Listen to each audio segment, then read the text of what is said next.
So the lowest common multiple. So if I take two numbers, so for example the number 3 and the number 6.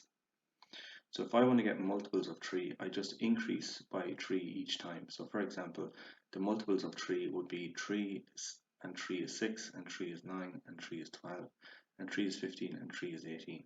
And that moves on forever, let's say in this direction. You can continue going for as long as you want. If I take the second number, for example, the number 6, and I want to get the multiples of 6, it's 6, and 6 is 12, and 6 is 18, and 6 is 24, and 6 is 30. So these two are the multiples of the number 3, and these are the multiples of the number 6. Okay, so this is this idea of multiples.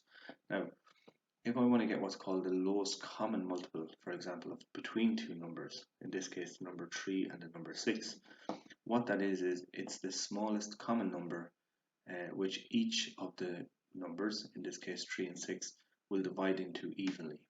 So for example, it's the lowest number, it's the lowest multiple that's common to both numbers that both of the numbers will divide into evenly. So for example, the lowest common multiple between 3 and 6 is this number here, which is 12. Okay, so why is it the lowest common multiple? It's the lowest common multiple because it's a multiple of both numbers, and it's the lowest value that's common to both, that both of these numbers will both divide into evenly. So that's what's known as the lowest common multiple. Now, what you can actually do as well is you can use factor trees to figure out what the lowest common multiple is between, any number, any particular numbers that you're interested in looking at.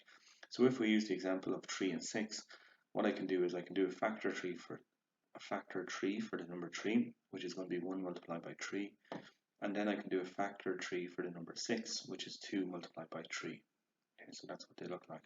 And then what I can do is to work out the lowest common multiple, I can take the numbers from the two multiples from the first number, so 1 multiplied by 3, and then any of the numbers I haven't used from the second number, in this case, which is 2.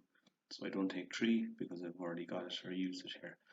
So I have 1 multiplied by 3 multiplied by 2, and that's equal to 6. And that is another way of getting this, what's called the lowest common multiple. So again, if we take the number 6, 3 will divide into that evenly, 6 will divide into that evenly, and it's what's known as the lowest common multiple. And that's the lowest common multiple between these two numbers.